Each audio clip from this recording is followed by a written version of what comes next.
Hello, everybody. Welcome to the show. I'm over here on camera one because we're live from the Scum Villiany Cantina in Hollywood. This place is amazing. I'm sure some of you have heard the news if you follow them on Twitter. Meltdown Comics closed for business over the weekend, and that's one of the reasons we had to find a new home. And Cliff, you not only found a new home, you found one that serves cold water. Ice cold water, fresh out of the bartender's gun, which is, you know, the only kind of gun I want to see around here. It has ginger ale, soda water, Coke, Sprite, and oh, there's my voice. Oh my gosh. Hey, wait a minute. You've got your own That means mic. I have my own, but hey, wait. Oh, wow. Hello.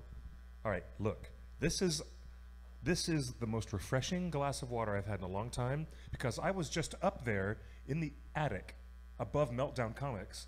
And the attic of abandoned art. The attic of infinite possibilities. It's like walking into Hermione's bottomless bag. That attic is a Bermuda Triangle. It's a trans-dimensional field where you step into everything. The grand nexus of all geekdom is up in that attic. And I've been lifting heavy boxes out of the nexus and bringing them downstairs this afternoon. And wow, I'm refreshed. Thank you for the refreshing agua it is fresca. so amazing, the history of art that we were up there. You know, from that very attic, we did our show there for several years. Over 6 years, we did our show there at Meltdown. And am I talking to that camera or that one? Right that there. One? Yeah. That one? Camera one. Ready, camera one. Hello, there you are. Hi, camera one. What's up? Hey, guys, welcome to the live tour on Tuesday. This is Clifford. This is Justin. We have guests. We have Mischief. And if we're lucky, we'll manage it in the next 90 minutes. I want to give a big shout out to our friend Ellen. I love Ellen. Oh, Ellen who did all this lighting for us. Who's come in 2 weeks in a row to help us look better. If you go back over the last couple episodes, the last couple Tuesdays, we've been slowly dialing in the lights. And then we got some feedback last week that our guests last week were hard to see. So we got a light on them now. Not that they're going to talk or anything. They're just here to work and enjoy a nice Mithrandir Allagash White, right? Yeah, Mithrandir White. The white, delicious Mithrandir White beer that we're going to have on tap here very soon. Now, the cool thing about the Scum and Villainy Cantina is that it's not just a bar. It's zoned for a restaurant. So this is all ages. I love the food here. By the way, I had some yummy queso. Did you guys just ask me a minute ago what's good on the menu? I'm like, Samwise's taters, you got to get that. Get them topped with cheese and beef. Yes, that's how you order taters, precious. And there's also, I'm onto the queso and the chips. And I'm going to expand my experiences with the menu very soon. But you know what this is like, Justin? What is it like? This is like having a newsroom where you see a busy newsroom of people behind you, like at CBS, where they've got all these busy people working on little... Now, this is like a nerd newsroom where you have these geeks back here behind us doing various assorted geekery. Geekery? What's it called? Geek and Sundry. But no relation to Geek and Sundry. No. But they're doing sundry items of geekiness behind us. It gives us an air of legitimacy now. I can't tell you how we've done this show without you guys all this time. I just can't believe it. And what happens after our show here at the Scum and Villainy Cantina is that Kevin Smith does his Smodcast podcast in front of a live audience here. So as you watch our show, you'll see an audience trickle in as they get here and get a good seat for Kevin Smith. But that doesn't affect us. No, the live audience is wonderful, having the energy of live people here. One last thing about the menu, guys. Yes. The salted pork is particularly good. Oh, boy. There you go. Pippin in the house. Pippin jokes, everybody. Oh, boy. Pippin jokes. Oh, come on. You're supposed to encourage me.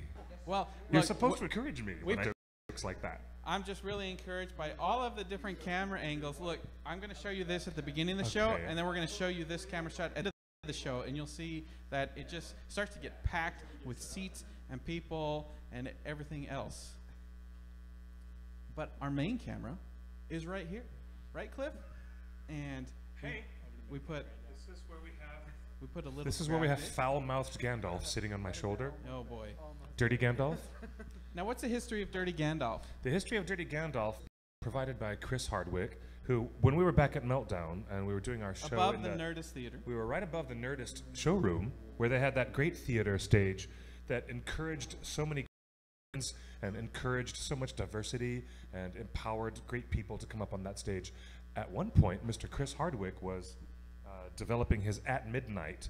And That's right. He was doing test shows he was doing for a test, At Midnight. Yeah, he was doing tests for the show with the top brass of Comedy Central. And Dirty Gandalf became quite a fun thing because we were competing to do our show, and everything that they did downstairs was bleeding into our audio for our show upstairs, and vice while, versa. while everything we did was bleeding downstairs while they were trying to get their show ready. And I, believe it or not, I cracked some kind of a wise-ass comment, and I said, "Don't they realize we're doing a show up here?" Oh So boy. I stepped my foot in it. Chris Hardwick came up. Came and right up. He put Gandalf in the frame. Grabbed Gandalf. He grabbed Gandalf and gave him a voice. and gave Gandalf the filthiest diatribe. That was hilarious. Okay, we got JC laughing on that. That was funny. It was actually very funny. And I will never forget the camaraderie that we've had with Chris since then.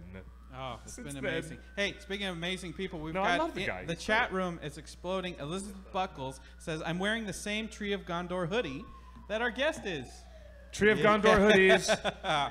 Are you guys, is that the double whammy of, oh, that's just the shirt version. Tree of Gondor? Okay. All right. Reppin'. You guys remember the phrase from Professor Tolkien's original novel? 7 stars and 7 stones and 1 white tree. And describing the symbol of the emblem of Gondor.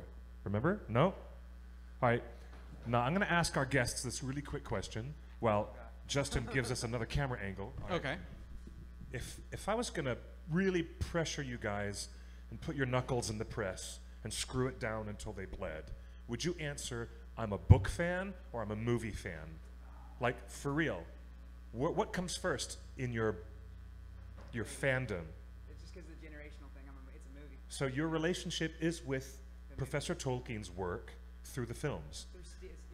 Through the films. All right, now, this is an interesting thing Give that I asked. him a mic to talk into Here, I'm so gonna give our him a microphone. audience All right, can here, hear. let me give him a Yeah, microphone. you have to remember. I gave him a microphone 10 minutes ago. Now, eat the mic. Eat the mic. Yeah, there you go. Now, here's the thing. Respect, because this is all about the success of Peter Jackson's adaptation. Go talk Exactly. to him. Peter right? Jackson's vision for that. Seriously. Like, that's exact. I mean, What if Peter Jackson had adapted the films very poorly, and still the films were your only connection to Professor Tolkien? That would be a crime. Would it not? unfortunately, that's very true. But he did such an excellent job, and like, They put the time into it. You know, Yes, they did. it was, you know, my entire lifetime. You know, there was hundreds of hours of just man hours to make this perfect. You know, Yeah. and I mean, I grew up, you know, seeing this when I was 5 years old when it first came out. You know, like. all 4 right, years that's old, context. so, All right, you you were know. 5 when you Yeah. first saw Fellowship Seeing of the the troll Ring. come out of. Okay, that's totally okay. The DNA of the Lord of the Rings is actually in the films, very much, except for some problematic choices, less than a handful. The movies are as good as gold. Absolutely. As far as really good, great, The music, Oscar-winning the- adaptations. Yes, it is. But I would feel brokenhearted if your love of the films did not at some point lead you to actually picking up The Hobbit or reading something at least. See, that's where I had to make the distinction. That's exactly how it did happen for me. Okay. You All right, passed do the tell. world over from the book. Do tell. Did you Oh. pick up The Hobbit? Have you read The Hobbit? So okay, now being my personality, I you know, I'll read about a page and a half, then put the book down, go walk around, come back and pick it back up. So unfortunately, I don't think I've ever finished any of the Tolkien books. Alrighty. But alrighty. I've started and stopped. You know, the Silmarillion. I finished. You know, 90% of the Children of Húrin. You know, many other books. And you know, How my about shows- audiobooks? Does that work? Like Christopher Lee reading you The Children of Húrin. Absolutely. Does Actually, that work? Like, Okay. To be more. Wow, you're getting really into this because I actually did just get my That's girlfriend. my job. Of course I'm getting into just this. got my girlfriend into the audiobooks for The Hobbit specifically. Really? Because she hates reading, and I'm trying to get her into it, introduce her into the culture. I showed her the movies, and it's just like you said. You Okay. need to be interested in the idea before you get to the book, and it's a long journey. I'll put it that way. You know, like the audiobooks are a good transition into the books if you're not a reading type of person. You know? Excellent. Tell the audience your name, by the way, since we're watching. They don't know. This is Sean, by the way, and over here is Kyle. I'm Sean, and this is Kyle. We're both childhood friends, so. And you guys do a lot of cosplay at the conventions in our Lord of the Rings fandom. Exactly. Kyle's my personal costume designer. So. He is one of Southern California's greatest cosplayers in the world of Middle-earth cosplay. Finest. Hands down. There's quite a few good cosplayers out there. Only a small number of them are as accomplished as you, Kyle. But Sean, I appreciate your candor. I really do. I really appreciate that because in our experience, we've figured that so many young people picked up the books because they had finished Harry Potter. They didn't have anything else to read. Whenever they see these Lord of the Rings movies, they want to read more. Yep. They've picked up The Hobbit. I mean, we've looked at sales numbers from the publishers.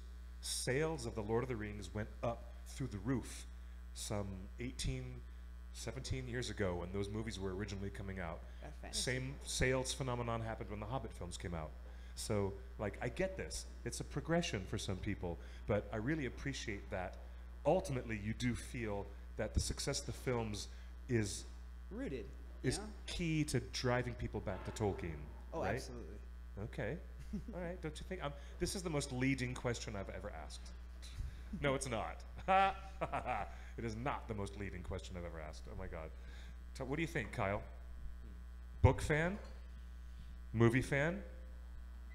Okay, for The Hobbit, it's the book. But for The Lord of the Rings, it's the movies. It's like the same thing, because I grew up with them. Same as him. Same time frame, everything. Except I can sit down and read the books, yeah. Except the Silmarillion. I get like 60 pages in and then I stop. Every time. Right before it actually starts to pick up and get good. Yeah, you need to probably like Skip. watch a YouTube video about the first 60 pages of the Silmarillion and then go get into it, really. Yeah. Okay, so you have read both. Yeah. The Hobbit and The Lord of the Rings. Yeah, I can't remember the last time I read The Lord of the Rings, but I think from what I can I don't think I finished the Two Towers. I skipped over it because I had a full book and I think I skipped a chapter or two, but I was like, I'm gonna go back and reread it when I get a chance. Okay. I do have to say the lack of reading to your child is definitely a big problem nowadays. I remember being read The Lord of the Rings as a child, and you know. Oh, really? Being able Okay, to now visualize whoa, these hey, types of things, so, that's an important piece of this overall portrait. Yep. You were exposed to Tolkien by parents who are like, I want my kid to be aware of these stories. Exactly. My Wow. father, it just. How old is your years- dad? Closer to 60 than 50, I'll say that much. Yeah? Okay, awesome sauce. Okay, that's so cool. That is so cool, guys. Now, hand the phone to whoever wants to talk next. Do you realize that in 1970s, the kids my age were watching the Rankin Bass animated version of The Hobbit and Ralph Bakshi's animated Lord of the Rings, and without a doubt, that drove me and every other grade schooler that I knew on the horizon straight to the books. There was this same explosion of interest in reading The Hobbit and The Lord of the Rings by our exposure to those films, with all of their faults. Incomplete though the stories were on Ralph Bakshi's part, never having gotten the chance from United Artists to finish his job. But this is fascinating to me because we saw it 18, 17 years ago with kids attracted to reading it. But one of the biggest things I talked about in my documentary is how many parents read it to their children. That's key. Like, really? I would say very little. No, really. What were you going to say, JC? I should jump in. Jump in. I want to. Completely different. So I am significantly older than these two. I Oh remember. my gosh, there's barely an 8-year difference between you. Come on. If he was 5, I was in college when Fellowship came out. So if he was 5, Then you have a magic portrait up in your attic absorbing your age. Absorbing your age, I guess. Okay. Okay, I'm just saying. But I remember when I was, very, very little, and when we had cable TV, and my mom told me that there was a cartoon called The Hobbit that I should watch that I might like. Really? Okay. And I remember watching and really liking the Hobbit cartoon. Yeah. Now, fast forward 15 or so years beyond that to Fellowship of the Ring. And the excitement for that, but as a huge Star Wars guy, and reading all of the hype about Lord of the Rings, I was expecting Star Wars with chainmail and swords and dragons and I had that idea of the Hobbit cartoon from when I was little, which, you know, the Hobbit story is much more direct and linear than like Lord of the Rings is. Like it's you know, Bilbo goes out on an adventure, he does some fun things, and he comes home. It's an episodic children's story, literally. Yeah. But that's not to its detriment, but that's exactly what it is. And so that's kind of what I was expecting with Lord of the Rings. And I'm watching Frodo walk and walk. And actually, to prepare for Fellowship, I read Fellowship, that I finished it the night before I went to the midnight screening. Wow. And I was like, oh, this isn't very much like Star Wars. And then I was like, well, maybe the movie. Maybe it's just a long book, and I've been tired, and I was in college at the time, and so I didn't want to do any more reading. And then I watched the movie, and I was like, this is nothing like Star Wars. Like, I thought Frodo would be Luke Skywalker. So I saw Two Towers, and I saw Return of the King in the theater. Because the culture of Star Wars exploded in '77, right when Ralph Bakshi was marketing and getting ready to release The Lord of the Rings the next year, in '78. So it was, so I was totally not, I was incorrectly marketed to. Right. And I went in with expectations of getting a Marvel movie, like what we get at Marvel movies now, this like fun romp. And it was way more, I just didn't get it at all. So I shelved Lord of the Rings until a month ago or so when you guys came in to start doing the show. And I said, oh, well, I should start trying to, yes, sir. you know, if they're going to be doing the show here, I should try to revisit this. I'm not 21 anymore. I'm in my late 30s, and maybe I should revisit this this fandom. You know, I own a fandom bar. It would be helpful if I could talk fandom with people. Yeah. Beyond just, you know, Star Wars or Marvel Cinematic Universe. And what I did this time is, as I watched Fellowship, I Googled things I didn't understand. And started to like understand that Gandalf isn't like a wizard like a Harry Potter wizard. He's like a different kind of wizard. Yes. And understanding the backstory of where all of these things came from and what the age of the elves ending and all of that stuff really like I mean, I'm hooked. I have your Blu-rays right now that I'm watching the extended editions of. There's an extended thing in the Fellowship of the Ring that you just saw recently, where Frodo and Sam are watching the elves as they are making not a migration, but an exodus, an absolute leaving. They're leaving. They're out of there. And this causes more questions than it answers, but it enriches the world a lot, doesn't it? It was interesting. So when I decided to revisit Fellowship, my extended edition DVDs that I bought, I think I watched Fellowship twice, Two Towers once, and I owned Return of the King, but I never watched it. They were buried in my garage. So I watched Fellowship on Netflix, the theatrical one. Okay, yeah. Now I finished rewatching the extended cut like 2 days ago, and it is incredible how much better it is. Yeah. And all of the, I mean, even just like little things like the scene where the hobbits jump on the raft and to get away from the ring wraiths adds so much more than like the fact that they hide under the tree root and then they're in the prancing pony the next shot. It's so much richer, and now looking into Lord of the Rings a little bit deeper, that movie is watching the extended edition. I was like, oh, I get this now. And even just little things like, I think I remember when I read Fellowship, hobbits don't like water, right? That's true. They tend to avoid water. That's true, especially Frodo, because his parents drowned in a boating accident on a river. But when you know that, then see, now I like it even more, because Frodo running across a pier and jumping across water to land on a boat to escape the ring wraiths adds so much more terror to what the ring wraiths are, even that early in the movie. Well, believe it or not, I appreciate that it's true, but that segment was in the original theatrical release. Was it? Yes, it was, where they land on the raft. That's in the theatrical release. But I may have totally missed that. It's good. No. What's really good is to add a layer of thought that in all European mythologies, a flowing body of water is enough to stop spirits, phantoms, ghosts, and fairies, or those things that are beyond the veil. A moving body of water is enough to stop them, and it was enough to stop that ring wraith. He just, and when you watch Arwen standing up against them at the riverbank, she expects the same thing, that they will not encroach her at the river, but they do. And she's shocked. If the audience is clued in, they're like, what, they're really coming for her across the body of water? And Peter wanted to show that in that earlier part to emphasize when it happens again at the river's crossing with her. So anyways, continue, yes. In lieu of Google, I have my own Google here every Tuesday. So I want to pitch.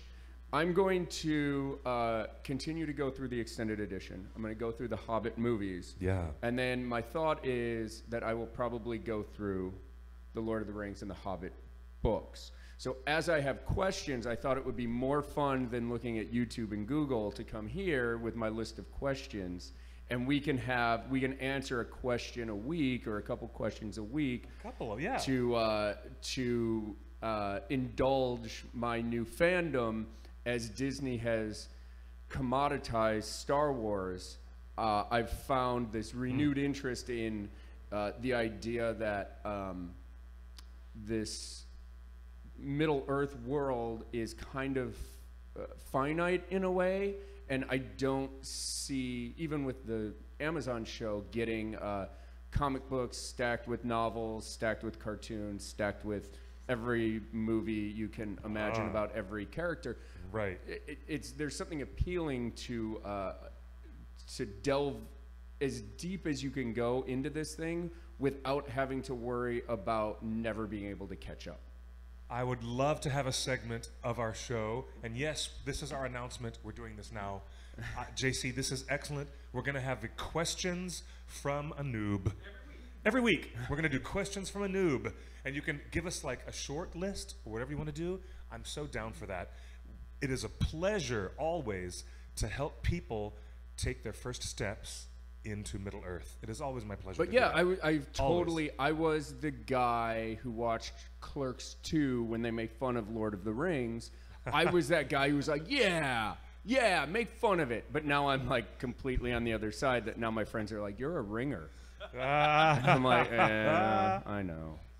Anyway. It's bound to happen. Brother, I'm so on point. Are you on board for this, Justin? Did you think this is great? I'm ready for it. I think this is I love awesome. Segments. Like, we can do segments in this show. We'll talk to look at what the people on Facebook have to say. Do you guys like that we have a fresh segment where we do some gentle, guidance? Like, I feel like a guidance counselor in the Middle Earth office. We're going to do a little bit of guidance for our noobs. Well, how many OneRing.net people are don't know anything? I really don't know much. I mean, I know the end of Return of the King and I know the end of The Hobbit, but I really don't know anything beyond like the superficial, like this is what happened. So to dive deep into it, I think hopefully it'll be fun. Well, when you're diving into the surface of Middle Earth and just getting into his stories, Professor Tolkien will lift the veil only a little bit at a time and let you get a glimpse of background. You're primarily occupied with Sam and Frodo and Gollum and their immediate concerns that are happening in the story. At the same time, the professor is mentioning little things that happened many thousands of years ago. And he tethers them to the now by referencing to small little weird bits. You might not know the references.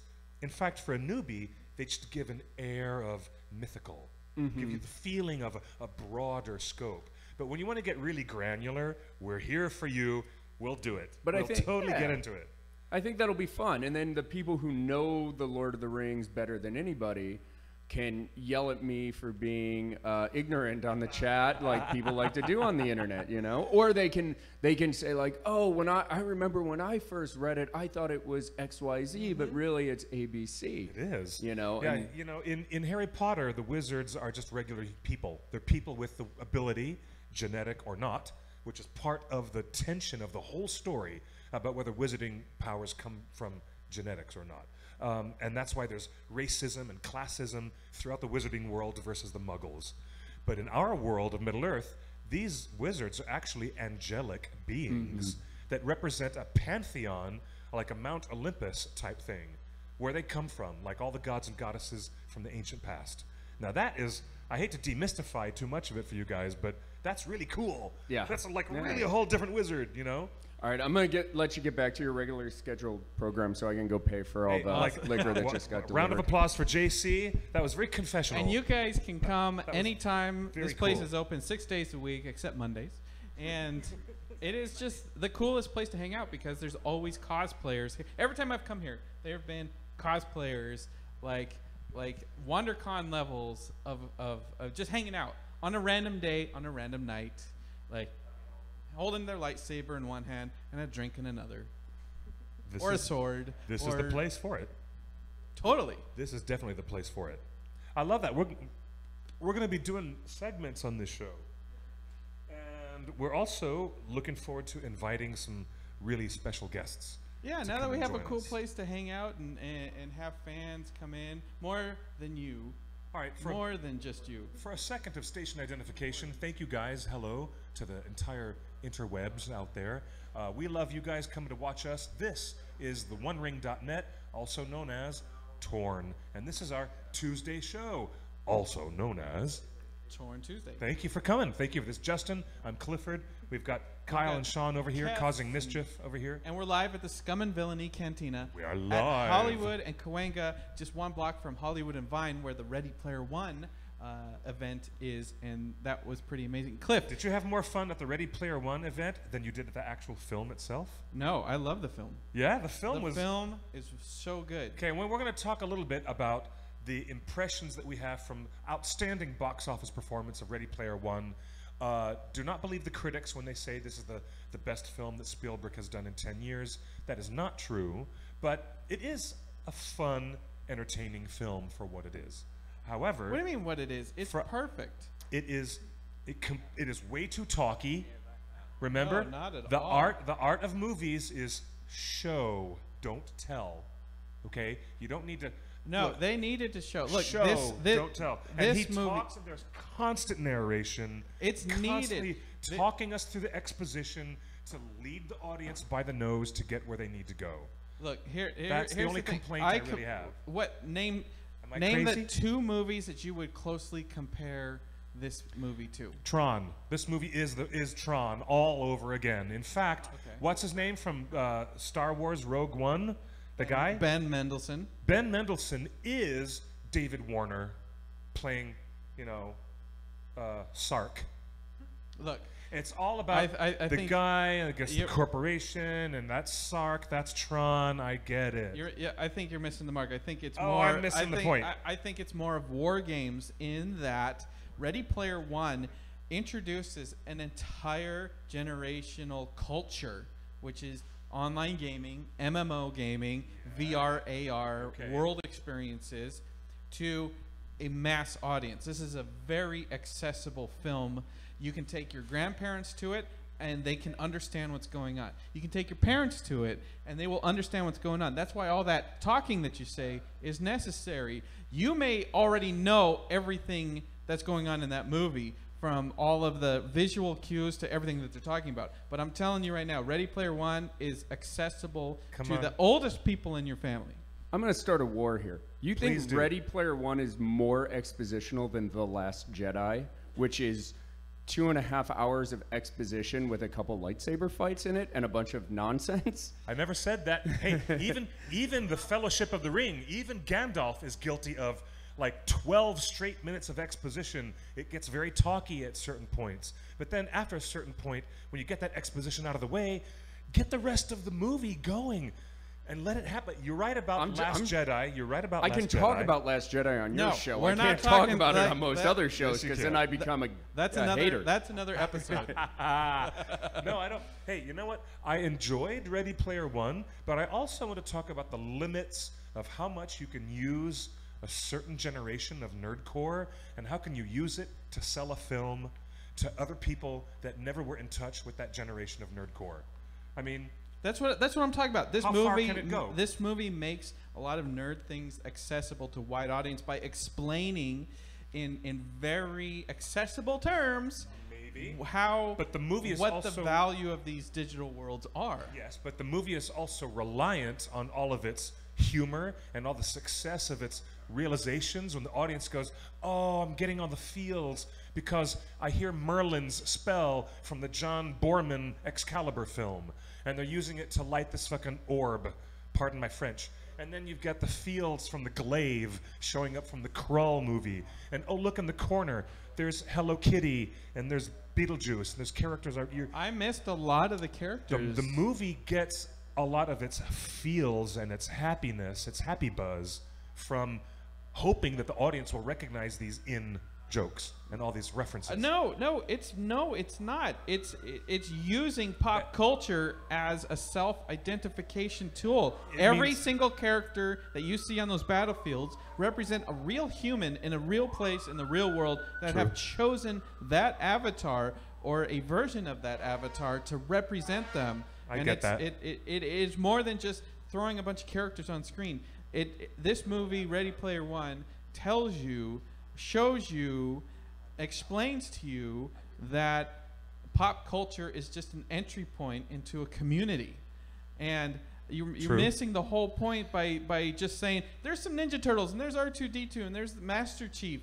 It's like, no, those represent real people that have made a real decision in real life to show up at a fake place. To in fight their- against the corporate overlords of IOI, Yeah. right? It's And just no like- one said Leroy Jenkins. That's what I missed. I fully expected someone to go full Leroy Jenkins at the Okay. end, No. and everyone would have laughed in the theater. Ah. But, that's what I Okay. feel like that was missing from Ready Player One. A couple like just really hardcore nerd jokes that we could have just like, yes, I understand that I reference. get it. Look, I appreciated a lot about going back to revisit Stanley.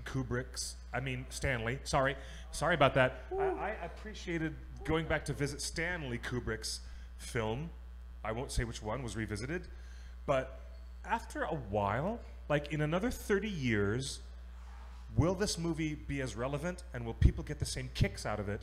Because there'll be a whole different generation of kids who are in touch with different things and technology and characters and, should I say, intellectual properties. I'm just saying that there's a finite window where you can make a movie like Ready Player One and have it resonate. And maybe now is that window. Maybe now is the time. Because in 30 years, people are still going to be talking about Close Encounters and Jurassic Park and Schindler's List and all the things that Spielberg has done. But in 30 years, Ready Player One will not have the relevance or the impact of relevance the way that we're talking about it now. I'm just saying. I don't agree. I put Ready Player One Okay. in the same category as War Games. War Games was a film that explained a very geek thing, phone freaking and everything, to a mass audience. And so everyone can identify with War Games. You know, the story, the character relationships, but it was a hacking movie in 82?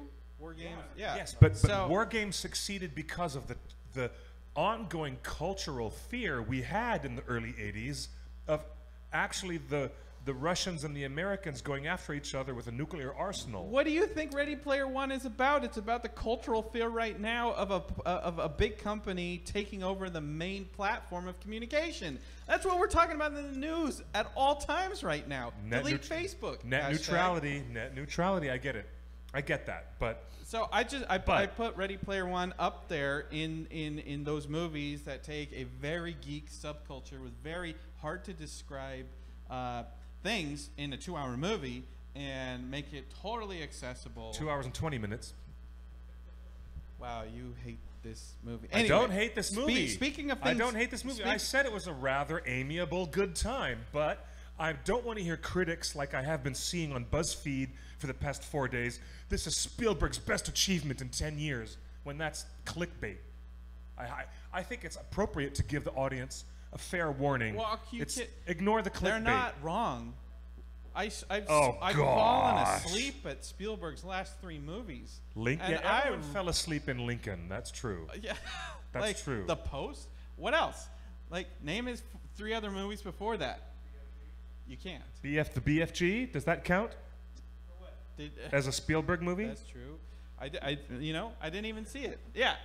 Everyone's like, I wouldn't put that in the classic. Like, this is more Spielberg than anything. Okay, if you didn't have a generation of 80s nerds like the character, the what's his name? The lead game designer who we follow through the whole entire film. Yeah, I forget his name. Yes. Warren? Hillary? No. Holloway. Holloway. Yeah. All right. That was close. If it weren't for nerds being this age, in their late 40s, early 50s, going to this movie theater now, resonating with all those 80s references, I mean, it is unrealistic to believe that the lead character, what's his name, Wade? Yeah. That he would be born in 20, whatever he said, he was born in 2027 or 20. It's like 2040 something when the film takes place. I think we have some opinions. Do you think a kid born in 2026 is going to go and like dig into nothing but specific 80s nerdcore and know nothing else about the rest of his own culture except 80s nerdcore that belonged to some guy 40 years older than him? So I'm gonna jump in because I can't sit still. Please jump.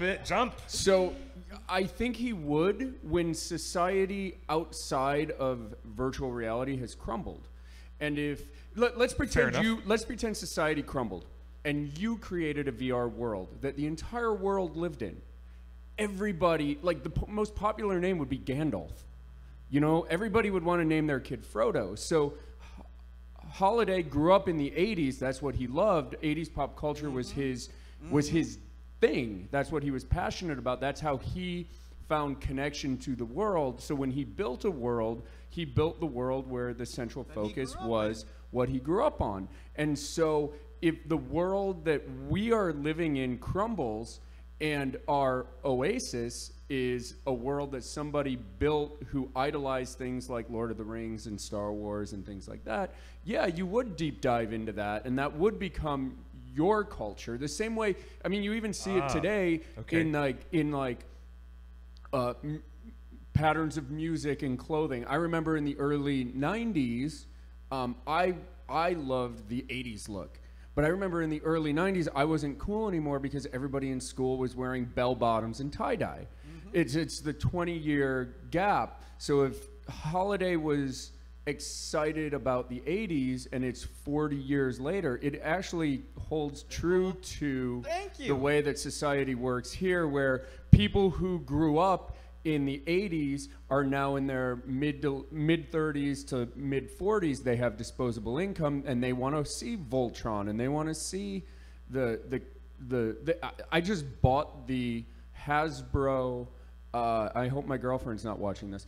The Hasbro $500 sail barge that Hasbro kickstarted. Yeah. I just bought that. I have no place to put it. It's going to go in a storage locker. I may never even open the box, but I bought it because, damn it, I love Jabba the Hutt. So like, and I have $500 to spend on that now. Ridiculous. Like, I probably should have spent it on eating healthier, but now I have a sail barge coming to me a year from now. That's awesome, though. I'll also throw out there, my girlfriend's favorite book of all time is Ready Player One. Now, I'm referring to the book. Okay. She grew up in upstate New York. She didn't have television. She watched Saved by the Bell and Star Trek: The Next Generation. That was her exposure to pop culture. And she doesn't know what Voltron is. She doesn't know what Gundam is. She doesn't know what 98% of the references in that book are. And it's still her favorite book. Because the struggle of Wade Watts and Artemis and H was enough to rope her in without the references. without understanding, like, oh my God, form blazing sword and Voltron is fighting Mechagodzilla. She doesn't know what Mechagodzilla is. She doesn't know what Battle Cat is or any of that stuff. But she still was on board with it, with the idea of this fantastic escapist place that the world that they live in is under fire. And what happens in this pretend world has real world ramifications. And she was totally sold on that. And this is somebody who doesn't play video games. She doesn't do anything like in that sort of geek world, but she was totally sold on this. That's why I'm saying it's accessible. This movie makes it accessible, and talks about. I'm just gonna be the jerk that. No, Yeah. JC, no, that was excellent. And Yeah, right. do you know what? Respect, brother, respect on the sign. I understand now that if you are looking at that world where the character said, "I grew up, I'm the generation that has passed the corn syrup shortage, and I'm the generation past the Wi-Fi wars," and he makes these slight references in the opening of the film, talking about what transitions happened in their lives and in their in their society, where he said, "We've gone past the point where people want to fix problems anymore. They only want to live long enough to just live long enough to get past them." And that movie did not need that voiceover at the beginning. Like, I was ready. But that was the most I was interesting ready, sci-fi aspect of that, is living in that future. But I was ready to jump into that world. I was fully committed walking in. They didn't need to explain that. But that's why I say that it's accessible to older people, because by putting some of that voiceover at the very beginning, you've now set the mental, the psychological entry point for my parents and my grandparents who don't know anything about VR other than, like, it's a big ugly headset on your head. Like, That's true. It sets the stage, and it makes this very technical stuff accessible. All right, very good then. What I want to know is, if you guys were in the movie, what would your avatar be, though? My avatar is in the movie. I did not see a Gandalf anywhere. You said You missed it. You missed it. You saw- missed Gandalf. I've seen the movie twice. I did I've not seen- see the Gandalf avatar anywhere in Ready Player It's One. in the trailers, and Where in the film is it? I actually saw it as clear as day. Where? Clear as day. Where? It's where Gandalf, you would expect Gandalf to be. What would Gandalf be? Hey, look, Gandalf, what does he do when he Oasis? gets to the Shire? I did not see Gandalf in anywhere in Ready Player One. Look, what does Gandalf do I when saw- he shows up to Hobbiton in I Lord saw- of the Rings? I saw several Ray No, Harryhausen follow creatures. me on this. What does Gandalf do when he gets to the Shire in Lord of the Rings? Well, he teases children with a pretend fireworks explosion, Sounds and then like a party boy. and then after he What is gets his nickname in Hobbiton?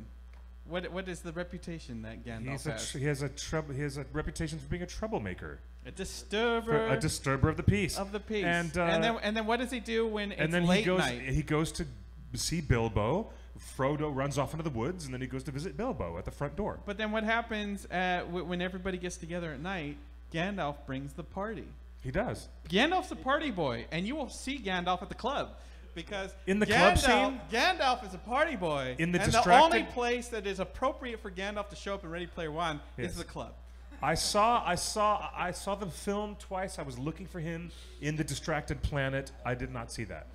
You got to look again. He's clear as day, especially on the big screen. Really? Oh yeah, yeah. And you better believe Gandalf would be on the dance floor. In fact, he was on the dance floor in Hobbiton. There's all these footage from Fellowship of, like, Gandalf dancing with the small hobbits. Like, he is on the dance floor. He's the one leading the dance floor. I tell Come you, on, like, there's he is. Gandalf is on the dance floor in the chat room. Tell us that All you right. saw Gandalf. I will have to. You guys in the chat room, let us know if you saw Gandalf in Ready Player One. I did not. I will say this: after the constant talk about Duran Duran, and even the fact that Parzival changed into a Duran Duran outfit, I'm still rather ticked off that the entire movie goes by and there's not one needle drop for any bloody Duran Duran song, not even through the whole film's runtime. I mean, he changes the song to a 1970s Bee Gees track. from an earlier decade. It's all Warner I Brothers mean, Records. they paid so much money to drop Van Halen at the opening of the film. They dropped so much money All to right, play we're gonna spoil it for Bee you right Gees. now. I gotta have it. Oh my, We're- thank you, brother. We've got it. What? Oh, that is Gandalf. Gandalf is dancing in. Ah! He's dancing in Ready Player One. When they're. Thank you for that. Okay, I stand corrected. That's brilliant. Right, yeah, 100%. 100%. But I am not happy that I did not hear a Duran Duran song, even though there was a lot of malarkey about Duran Duran, and I never even heard the song. So whatever. Well, anyway, I thought it was a good film. It's very accessible. Take your family, take your kids, take your parents. And I see people in the chat room saying, I'm not quite sure yet. Yeah, not sure I'm ready for, I'll see Ready Player One. Not really up my street. May just save the money and see Avengers at the end of the month instead. Oh, does that mean they're competing in the same marketplace? Avengers is just competing with everything. Black Panther is still making money. It just surpassed Avengers 1 to be the 4th highest movie, grossing movie of all time. Of all time? Of all time. I believe that Black Panther is likely still going to be in the theaters by the time Avengers. The world is Infinity War. Disney's. We just play along in it. The world is Disney. Hey. Oh my gosh. Do you know? Hey, can I have a quick thing? This is very exciting for me. My dad, he's a great guy. Hi, Dad, if you're watching the show. Hi, Dad. Sometimes my sister and my stepmom and other people from my family are watching. Hi, Tiffany. My dad worked with a construction crew in Orlando, Florida, helping build out lots of extensions for the Harry Potter Wizarding World as part of Universal Studios theme park. And guess what? He told me that his team have been contacted to transfer and help build in the construction crew over in Anaheim, where they're building Star Wars Land as part of expansions at Disneyland theme park in Anaheim.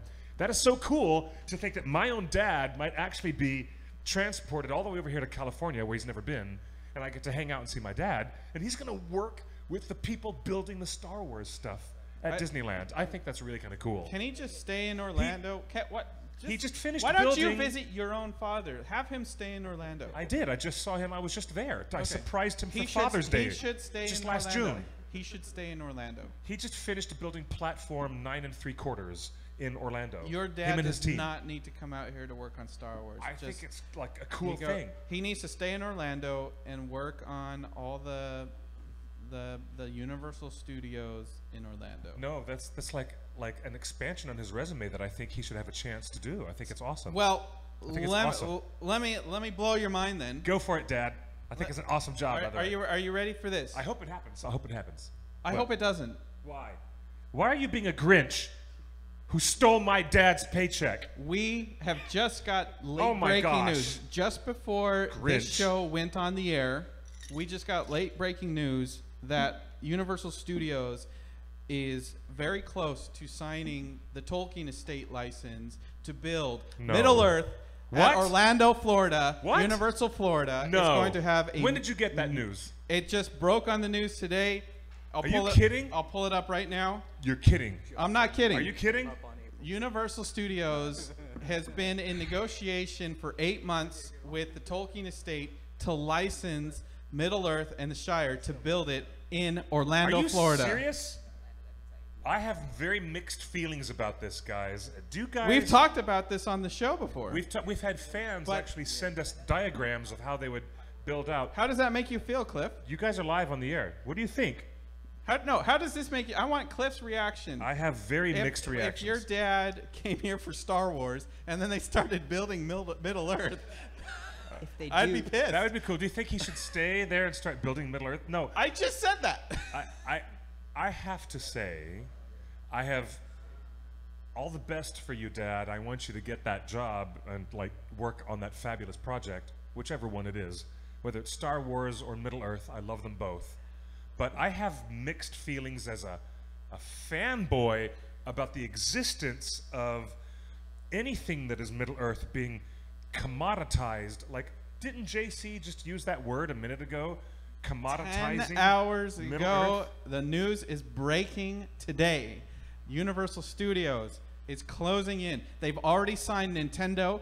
Nintendo World is going to be an actual land at Universal Studios to join Harry Potter Land at Universal Studios. So you have Universal, you have all the monsters, According the to back reports, lot. these are unverified reports. Universal are set to open a 4th park, sparking rumors Movies, of Harry Potter, Harry Potter, Ministry of Magic Park, a Nintendo Nintendo World, a Jurassic World, and a Lord of the Rings park. Woo! Count me in.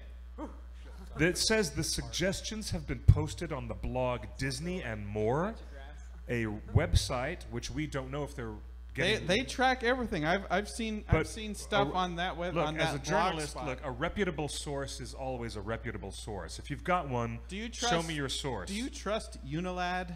Do they? This isn't an No. April Fool's joke. This is not.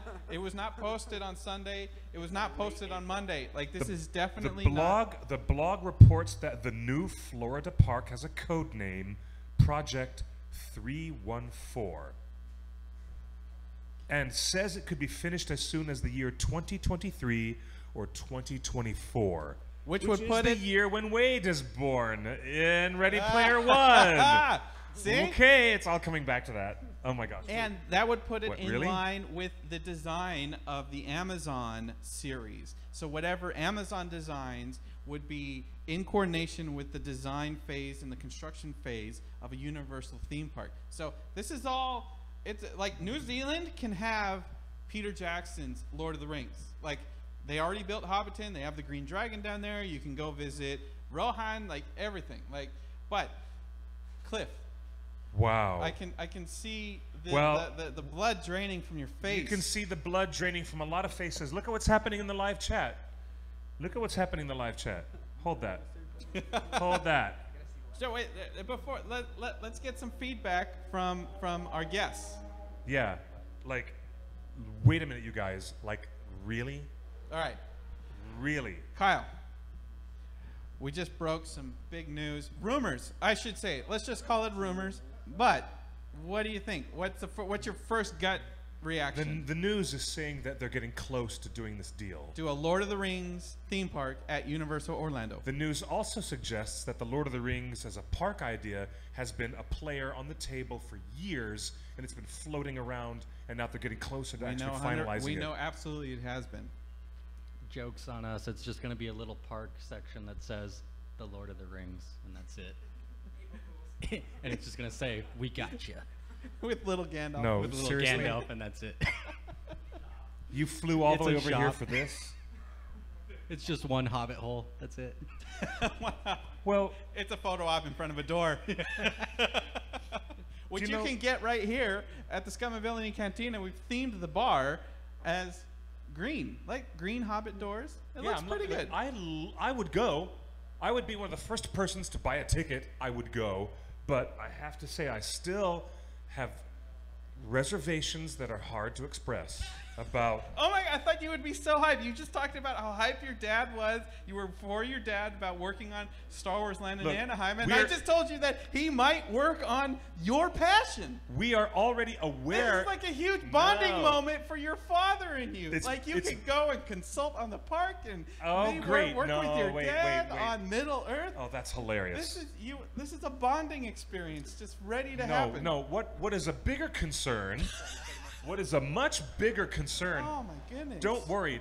Dad's gonna be working on all that Harry Potter stuff that they're expanding. Even if he doesn't go and work on the Star Wars stuff in Anaheim, that's great. If he does a good job on Harry Potter, What is a major concern we'll see you at Hobbiton. is we already know about the commoditization of what Disney is doing to the Marvel franchise and the Star Wars franchises.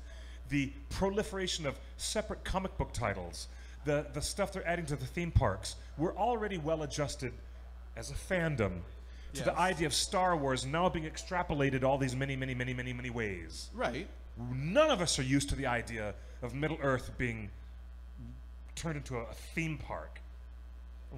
Not just look, it's a whole new phase of Lord of the Rings. We are getting an episodic series, not just a movie every year for 3 years. We're getting multiple seasons of Somebody in the room has to represent Christopher Tolkien and say, this is what we've... he's out.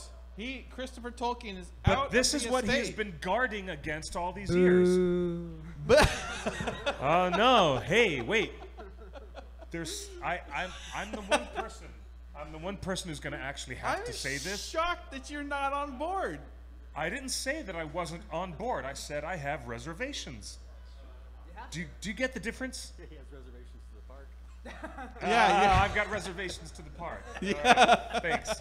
We got Like, if you're jokes gonna in say the joke, pick up the joke microphone and do gallery the over joke. here is so good. If you're gonna do the joke, do the joke. Yeah, he's got reservations to the park. No. Look, I'll be there day one. That's for Look, sure. You remember how excited we were going to Universal when Peter Jackson opened King Kong 3D? yeah, but I don't have an attachment to King Kong as an intellectual property What? the You way I have an attachment to you Middle Earth. hosted Peter Jackson's King Kong's KongIsKing.net website. You were the #1 champion of Peter Jackson's King Kong. You were there opening day. I had nothing to do with KongIsKing.net. I had personally nothing to do with that, although that did exist. That was a thing, but it that wasn't my thing. TheOneRing hosted and managed and did know- the production diaries for it. How can you not be hype? I am more hype about Tolkien now than Cliff is. What has happened at this new Scum and Villainy location? Like, we are flipping the script here. There's room for everybody and everyone in the sandbox. Let me start by saying that.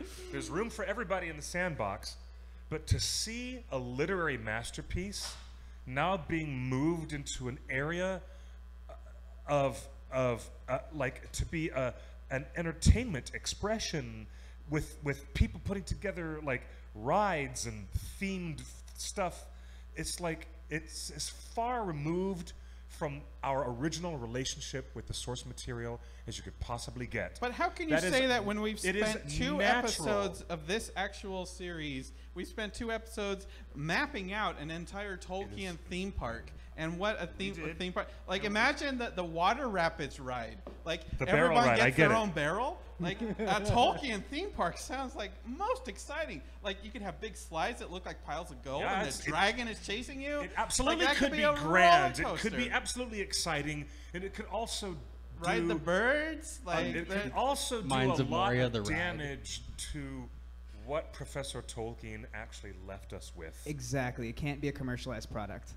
You know, you can't be offering it for the money. You have to be offering it for the culture. He was you know? embarrassed to get a paycheck from selling a children's book when he was trying to work as an Oxford professor, you know, to teach people Middle English and Anglo-Saxon, and God bless old Finnish and old Icelandic poetry. He hated capitalism so much he never was- set foot in America He was in em- his entire He was lifetime. embarrassed Wow. to sit in the room with his drinking buddies at the Eagle and Child and say, "Yeah, my book made me a pretty paycheck. I'm going to go hide over here in the corner." While the rest of his peers were like looking at him like, "Do you have an ounce of integrity in your body?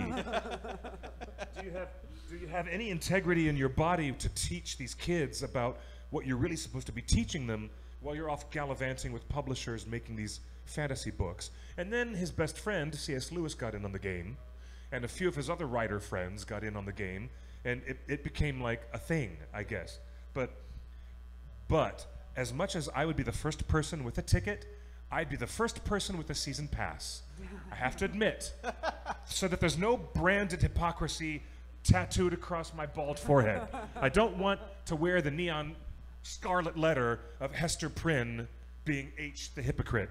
I'll admit I have reservations because how can a theme park fairly represent the rarefied air of what Tolkien succeeded in doing, Are you creating that kidding? secondary world? What are you talking Amen to about? that. You can do a There's a so ride where you have many to speak friend and enter, and then the door open. Like, there's so many gags that Gags.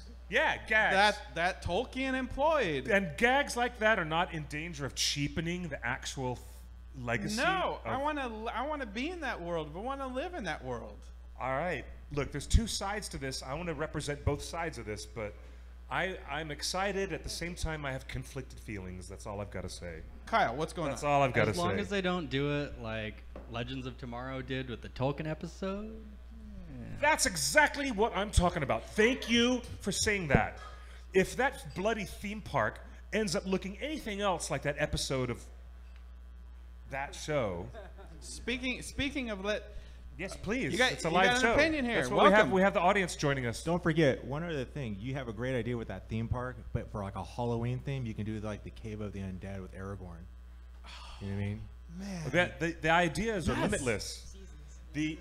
Oh yeah, totally. Like, the season. like, can I'm you not- imagine like Universal Halloween Horror Nights, Paths of the Dead? and your season pass will be your the one ring. The to One rule 'em all. Ring, yeah, it'll be like your what Disney Magic Band, yeah, where they it's- track you. Yes, the The premium premium pass, pass is- instead of a fast pass looking like this, right? It would look like, Hi. you'd have it and you'd put that magic ring on and hit the fast pass kiosk and get through the. I get it. Look, there is no shortage of creative ideas that they could bring about with a theme park. You just gotta get chased by the security. You Chased but by the security. you have to realize that I don't really think Professor Tolkien would appreciate any of this. I don't look. Somebody has to say it. I'll be the one. Look, Christopher Tolkien didn't appreciate Peter Jackson's 20-time Academy Award-winning films that we all fell in love with. And it's possible that Christopher Tolkien was hated wrong it. about that, because He's Peter been Jackson's wrong achievement since was amazing. 73. Like Tolkien himself sold the movie rights. Like he saw the animated movie in production while he was alive. Like it's fine. I'm know. ready for a Tolkien theme park at Universal Orlando. I want to work on it. I want you to work on it. I would love that, but only if my job was to try to keep some sanity to the whole Oh affair. my God, you're a spoil sport. I'm not. I've never seen Look, you I'm a- like this. I'm a true blue-blooded Dodgers fan. I'm a true blue-blooded Tolkien fan. It's in my DNA. You could tap these veins. You know what you're gonna get when it comes out of my arm. Are you serious? Look.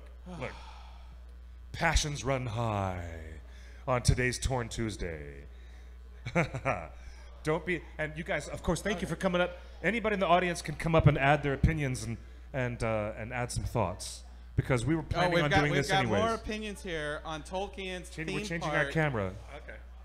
So basically, I think what it is just an arms race between Disney and Universal buying as many properties as they can. Totally. Especially with Okay. especially with Universal, because Disney, if that Fox deal ever goes through, owns a lot of property in Universal.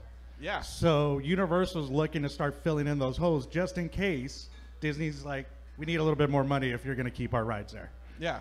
Oh, You know, totally. okay. I have no doubt that they're going to let all the Marvel, licenses go. They just needed something to replace it. So I'm ready for this arms race.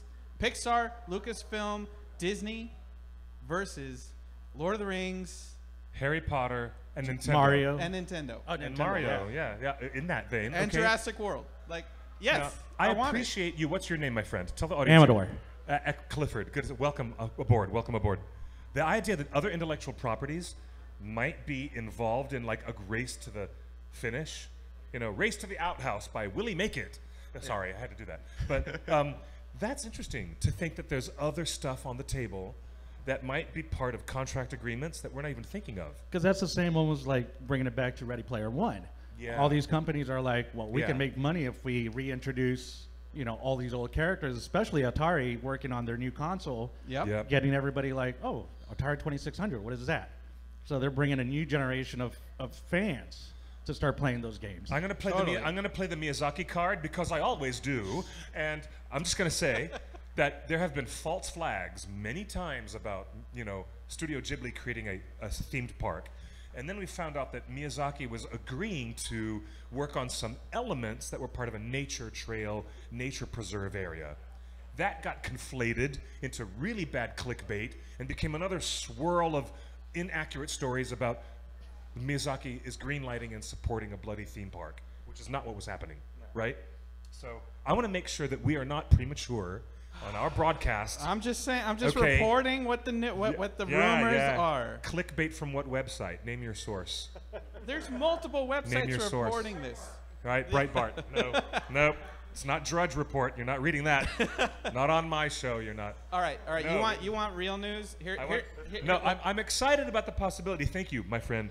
But I'm also trying to say that if they don't do it really, really right and do it right the first time, the pitfalls in opening a huge J.R.R. Tolkien bloody theme park could be a treacherous slope. You could upset as many people as you satisfy. Look, many fans I'm are just saying. already feeling like it's a treacherous slope because Amazon is making a Lord of the Rings series.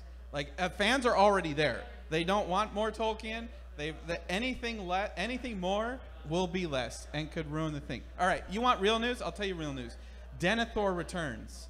John Noble, who played Denethor, the king that fell from the White City on fire.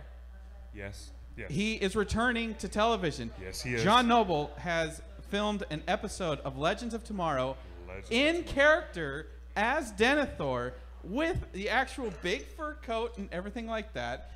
I guess the story is that in Legends of Tomorrow, like, they go back in time to the filming of Lord of the Rings in 1999, and they have to meet up with John Noble for some reason as he's playing Denethor. So it's totally like meta. Really? They're really going back to 1999 filming of the Lord? Yeah. So, but last season, Legends of Tomorrow went way back in time and met J.R.R. Tolkien on the battlefield of World War I. The Battle of the Somme in France. Right. Yes. And yes. I thought Jack, what's his name, looked very good as Tolkien. He did. He looked very, very much like a young John Ronald Tolkien. Yes, Right. he did. He really, really did. And what was unfortunate is that we tried to schedule an interview with him, and he asked the people at the studio, and of course they said no, which makes no sense. Did you see the new episode with Makes no Denethor? sense. No, I didn't get a chance to see it. But it's a real photo. It's a real photo, yeah. Oh and my gosh. if you actually go on the website and you go and it says with guest star John Noble on it. So John Noble as Denethor, playing John Noble as Denethor. I love that guy, Very by the meta. way. And Fringe is one of my favorite things ever. I love John Noble and Leonard Nimoy And together on Fringe. Oh, The best. reason The best. that Yes. John Noble as Denethor is in Legends of Tomorrow is because Legends of Tomorrow is based in the DC world, which Warner Brothers owns. Warner Brothers produced Lord of the Rings. Warner Brothers is as good as Disney. And they've got access to the IP. That's right. Yeah, Warner Brothers they're all is- over the place. All right. We're going to do a bit of station identification because brand new guests have just arrived and come into our lovely showroom. They're getting ready to prepare this place for a big old crowd of happy nerds because we're going to be enjoying Smodcast, right? Kevin Smith in person. And thank God he's still here with us on this beautiful green Elysian field where we all dance and play together. Ladies, welcome to Torn Tuesday, and gentlemen, and all those who are pretending, this is the Scum and Villainy Cantina. Yes, my name is Clifford Broadway, hosting Torn Tuesday. This is Justin. We're going to talk a little bit more about hobbits and dwarves, elves, dragons, and there's and Everything on Hollywood Boulevard that's right right there. there. They're about to walk in, actually. Yeah, it is. We've been It's doing true. this show for 6 years, over 300 episodes. At Meltdown Comics. May And they stick 'em. forever Oh, rest in man. peace. Yes. Wow, that's spontaneous applause for Meltdown. That's what happened at Stephen Hawking's funeral. The spontaneous applause. That was lovely. Thank you for that. Yeah. That was lovely. Meltdown was so good to us. They were very good to us, Putting up yes. with us nerds. We've done so many meetups and wonderful events and had so many guests on the We show. interviewed quite the few luminaries over there. That's we right. interviewed some lovely people over there. I tell you, the funniest thing is that at Meltdown, the employees were very professional and they never asked for celebrity photographs or selfies or anything, and they never tweeted when a celebrity was there. It's like they're just another customer. But when we had Dominic Monaghan and Billy Boyd there, And it we was had- the only time I saw the staff of Meltdown saying, "Can I get a photo with them?" Like, It's true though. But that when they saw Billy Boyd like sitting in my lap for like most of the show, it was like, and his Yeah. band members came another day. We had all the musicians from Billy Boyd's lineup, very talented band. Bee Cake is their Cake, name. yeah. Then we had we've had some crazy shows, haven't we? We've had the guy who made the swords, all the master swords from the Lord of the Rings trilogy. We had the Oscar-winning visual effects director, Jim Rigel. He was talking with us about Godzilla at the time, and we actually went back in time to talk about a bunch of Rings stuff. there was one time we were doing the show, and at the end of the show, Robin Williams came in to buy his weekly dose of comics. Yep. And someone said he's a big Lord of the Rings fan, and so I said, "Hey, you want to be on the show?" He's like, "You know what? My daughter is a bigger fan, So she was on 2 weeks later. So we interviewed on Zelda. on his Zelda. recommendation. So She's Zelda's awesome. amazing. Zelda's a good girl. She's she's really awesome. We've had some wonderful guests there. And Kevin Eastman, his wedding ring oh, he was a shitty is guest. the One Ring. I'm joking. I'm joking. I love Kevin. Kevin Eastman was one of the best. I'm joking, Kevin. I love Like you. his wedding I ring had had to. the inscription of the One Ring inside it. Now, Like, that kind of blew my mind. and That Kevin Eastman was actually convinced his wife to let their wedding rings be like evil rings of power. That was kind of brilliant. But not only Kevin, that, I'll give you that. He was the best. I love Kevin him. Eastman, creator of Ninja Turtles, blew our mind because he said the entire Ninja Turtle world is based and influenced directly by Lord of the Rings. 4 hobbits, 4 turtles. Yep. Casey Jones is Aragorn. Yes, and a wise wizard character who offers guidance. Who would that be? Exactly. Yes, exactly. Like there is a one-to-one connection with every character that Kevin Eastman came up with in Ninja Turtles to Tolkien. He's that much of a fan. I will always love Kevin Eastman, one of my favorite people, and that's why I can afford to make a lame joke at your expense. Who else? We interviewed animation powerhouse who created Ren and Stimpy. John Kay. John Kay. We interviewed a lot of dwarves. Oh, we've had wandering dwarves from the Hobbit cast. And we've had a couple. William Kircher. William Kircher. And Adam Brown. We've had a couple dwarves. doctors in there too. Didn't we have Sylvester McCoy come Oh my in? gosh, I could never forget Sylvester McCoy. He played the spoons on me. That's He right. literally played, we found him some spoons, and we got Sylvester McCoy to play spoons on me, and I will never wash that lapel ever again. That was like, there was like, I was having my one Doctor Who moment the one time we got to talk to Sylvester McCoy. Yes. I love him. And, oh, by the way, we're going to reinvigorate our roster of interviewees. The reason why we're talking about this is because now that we're here at Scum and Villainy Cantina, we're very much looking forward to having other luminaries come and illumine. And now we can host an audience here. Like, we had a podcast studio at Meltdown, and it was good enough for 4 people. But now we can invite you, the fans, to come on down. When we book people, we'll give you plenty of notice so you can take the time off work and get here early. And because sometimes we'll give you no notice at all because we just might get surprised that anybody could say, hey, can I come in on the show today? Yeah, sure. yeah. Okay, I like surprises. The Instagram DM. Hey, I'm bored today. Can I come down? All right. I wouldn't mind. We know some friends who live up the block. Literally. That's right. We know one hobbit who lives up the block. Up the block. And his name's Jenny. Jenny on the block. Sorry, What? no. Oh, you're the worst. No, I got one laugh out of that. Thank you. Oh. Okay, let's canvass the Look. audience since we've got a new audience here right now. Lord of the Rings fans for the books or the movies? If you have a relationship with the Lord of the Rings, is it from the success of Peter Jackson's movies or because you like the books? Yeah, book fans here, really? Because these two lame brains up here were like, we like the movies first. I like the movies. What are you No, I'm talking about? sorry. They have nothing. No, wait, book fan? Yeah, book fans? Okay. The movies. The movies. Both. Yeah. Okay, good. All right. And Look, and it's not just did Orlando Bloom have anything to do with this? No. No. Okay. No, they're just good movies. That's the face Look. I wanted. Like, no. But it's not just books and movies. It might be theme parks. It's definitely TV series now. But there's also video games. There's some amazing Tolkien video games. Shadow of War, Shadow of Mordor. Shadow of War, Shadow of and Mordor. we've got news on the Shadow of War video game, the Lord of the Rings game, is that they've announced that they're dropping all economies out of Lord of the Rings. So no more paying for loot chests. No more microtransactions. Microtransactions. Yes, that's good. Yeah, we're getting applause Yes. here. Like, this They're is getting what Lord of the Rings, like, as you were saying, the theme park idea is that they could milk every dollar out of Tolkien if Universal actually does a Tolkien theme park. But they were already doing that in EA's Lord of the Rings games with loot crates and microtransactions and, like, Yes.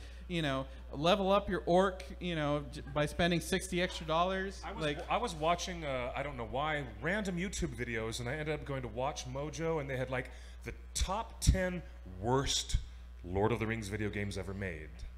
And on that list was the one where I did the voice of Samwise, and I felt so like, Oh, the Xbox, the first But you know Xbox what? game. It was the Xbox Fellowship of the Ring game, and they didn't criticize the voice actors. They just criticized how bad the gameplay It was boring. and the combat didn't system like the was. game. So I'll take it in stride. I'll take it on the chin. Like we did at the 2016 election, we just take it in stride. And Oh, geez. anyways, I'm not going to go there. Anyway, I'm not going to go there. It's really good. I just did. It sounds like they're learning their lesson with Tolkien. All the licensees, they're backtracking on everything. If the Tolkien estate is more aggressively involved in them developing a theme park, and if they won't let things run amok, then there might be a possibility that it could turn out kind of cool. It might be interesting, but you got limits. I've got reasonable limits to how far my Miyazaki or my J.R.R. Tolkien is going to be expressed in this crazy world of like theme park stuff. There's real limits to what I'll have. But you've talked so much. We've talked so much about, what if Tolkien had a theme park, and you were so excited there. Now that it might be happening, I was excited. No, I was excited because all of our friends who are watching the live show were so kind in sharing their brainstorms and their ideas, and there were really some exciting ideas. But ultimately, now that you're giving me the reality that it might really happen, I'm a little skittish now. I don't know why. Maybe I do know why. Look, I think a lot of fans were feeling that about the video games. A lot of fans were like, I'm not playing that game. Like any game that is not true to Tolkien. And same with the Amazon series. A lot of fans are already checking out. They're like, I don't want more Tolkien. It's like I kind of do. I want the show. I mean, the new Amazon show is going to be one of the most Kyle, what do you want? You want more video games? eagerly anticipated things ever. I don't know. I played all of the Lord of the Rings video games, and I didn't like the Fellowship one. That one was like the worst one I ever played. The one that I did. Probably, yeah. Yeah. Yeah, No one liked I know it was crappy. Yeah, it was horrible. But the Two Towers one, great. The Return of the Sorry, King, Return of the great. King co-op two-player yeah. on Xbox. The Third Age, that one was great because you had you were actually just like a foot soldier. You weren't the heroes, and you could go back and become the heroes. And War in the North was pretty decent. War in the North was all right. I like that. That was a decent game. The first Shadow of War was, kind of hard to grasp, and the first Shadow of Mordor was kind of hard to grasp, and then if they just tweak the story on Shadow of War and don't have the Nazguls being certain characters that they shouldn't be, it'd be fine. It'd be 100% fine. They are playing fast and loose. They've turned Shelob from a frightening, scary monster of like dark arachnid, like demon, just like an evil arachnid spider demon, and now they've turned her into a voluptuous, rather svelte woman who coos in your ear and seduces with this subplot. I don't even know. Shelob never turned into that. That never happened. And they make Helm Hammerhand and Isildur Nazguls, and that just completely like really. But the game was fun to play. It was fun to play, and they kind of redeemed themselves in the end with the ending of the story. You can go watch it on YouTube if you want to find out what happened. Okay. Just play the game. Or play the game, but they kind of redeemed themselves with part of that storyline. So Look, I can and forgive them a little bit. Look, and the other video game news that we have this week is that it's not just EA, but a fan group has created a total Lord of the Rings mod for Rome Total War. Yeah. So you can replay the that, Battle give 'em of that. Pelennor Fields. What?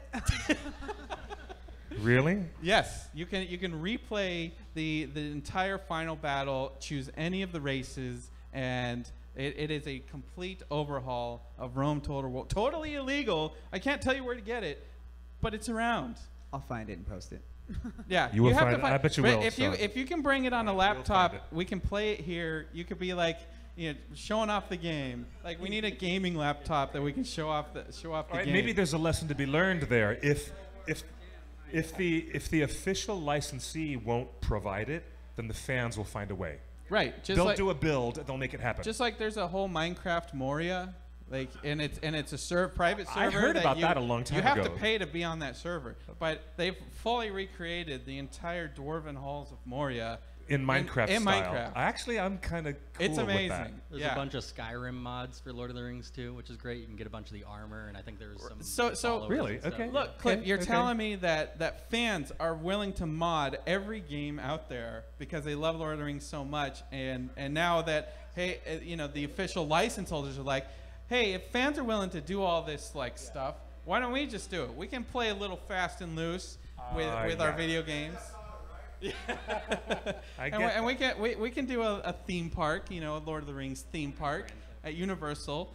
Like the fans want this. Oh, They're spending their free time doing it already. I hear you. I know. Ultimately, if somebody doesn't do it, then they're going to go down to the abandoned theme park in, down at Joliet, Illinois, and they're going to like convert it and turn it into a fan mod Lord of the Rings place. They probably would. Oh boy. Yeah. I know it's probably true, but if the Tolkien estate has guaranteed that they're getting more directly involved with Jeff Bezos and Amazon, with them producing this anthology series, then that means there's going to be some checks and balances in what they're doing, and that gives There's me going to be big checks. more comfort, because a hobbit hole means comfort. You guys know this. It's true. It's true. So let me ask you this: if Universal actually does go forward with an official license for a theme park in Orlando, should the new theme park be based on Amazon's aesthetic of their new series or the Peter Jackson Hobbit movies? Wait, well, the jury is still out whether Amazon's new series is or should look like Weta's original New Zealand designs from Peter's 6-film saga. Like it or not, it's not 3 films, there's 6 films, all with completely cohesive cultures, armor, designs, weapons, architecture, and character history. It's all conveniently tied together. But is that going to happen? Is Amazon going to throw all of that work out of the window and give us new Galadriel, new Elrond designs, new everything? I'm ready for a fresh take. You're the one who wants everything to be fresh and new, right? Yeah. You're the one who really wants to like out with the old and with the new. Yes. And I'm the one who says there's going to be blood on the streets of Minas Tirith if they don't include like original stuff. Like, thank you. Yes, I had to. Thank you. That means I'll have to Thank remake you. all my Thank costumes. you. I don't want to do that. No, at least the people we talk with live on this show, and I see you guys, thank you for saying it, you've said it for months now, if they don't use Howard Shore's original music, there's going to be riots in the streets. You see? This is true. Music is non-negotiable. Music is Like non-negotiable. they did that with Star Wars. Music's non-negotiable. Everything else okay. I'd be okay with an animated Lord of the Rings. I would so jump over the moon like a cow if I could get an animated Lord of the Rings series. I would love that. Hardcore. That's awesome. That's awesome. What do you all right. Look, because there are things you can do in animation that the live action producers would never ever be able to do. Allegedly. Allegedly. Allegedly. Well, as we wrap up our show, thank you. Oh, we're for not joining wrapping up. us. We're not wrapping But up, are we? And smoking. Oh, we have 5 minutes. I did want to have say 5 minutes. we owe an apology for our April Fool's prank to Guillermo del Toro. Every year we post a crazy story. A couple years ago You on know, April Fool's, I'm we glad you said that. We posted a story that Disney was buying Tolkien, and everyone like cried out in murder, because this was right after the Star Wars deal. But we posted a thing that Guillermo was on board with the Amazon series, and I guess he got hit up by press people really quickly, Yes, and he did. hundreds of tweets from fans. Yes, he did. And he posted on Twitter that he Glad is you mentioned that. absolutely Guillermo del Toro is not involved, will never be involved, and has no connection, and will never have a connection at all. I will read you the tweet. Here you go. The tweet from Oscar winner. Thank you, Oscar winner Guillermo del Toro. And this is what he had to say, and bless his heart, because I Who love just this signed man. a deal with Fox. He's got his own movie studio. Here it is. now. 2 days ago, Guillermo was forced to say this, and I respect him so much, having interviewed him on our show. I love him. Hobbit/Tolkien universe at Amazon? I am not involved, nor do I plan to get involved in this project. Next sentence. At all. Next sentence. Someone's idea of an April Fool's joke. That sounds like he's pissed off. Yeah. If you were upset about that, Mr. Del Toro, I also personally apologize. It wasn't our idea, but it was by democratic process. People at TheOneRing.net thought that was a funny idea, and so we want to apologize in case you're ticked off about that. There was a big part of the community that had a laugh at it, but It comes from the heart in a way, because we always wanted to see your version of The Hobbit. We always wanted to see what William the Bull would have done with Middle-earth. Every artist that works at Weta that worked with Guillermo on The Hobbit has said that it was the best work of their career, and it is a shame that it will never be seen. Yes, So that's true. we're talking about the Oscar-winning SFX crew of Lord of the Rings and The Hobbit saying the best work of their career will never be seen, everyone is heartbroken there's something that we didn't get Guillermo's Hobbit, and so we're sorry that we made a joke. The wounds must still be fresh, and it hurts. We have done far less tasteful things at TheOneRing.net, and I'm sorry again about that, Guillermo, but we love you, and we really wanted to see something from you doing a Hobbit version because you had done so much hard work on it, and it was amazing. You know, he moved his kids down to New Zealand, and he'd been working there for 3 years. For over a couple of years doing pre-visualization and designing things. And he made a joke to me. He said, when we were talking at Comic-Con, he said, I don't understand my kids. Like, I put them in school, and now they're talking with this Kiwi accent. My children are growing up with this New Zealand accent. I've been here so long. And he said, because MGM still hasn't figured out their bullshit, he had to leave the project before it could really happen. And it's really too bad. Yeah. So anyways, well, we love you, GDT. Let's have a round of applause for GDT. Thank you.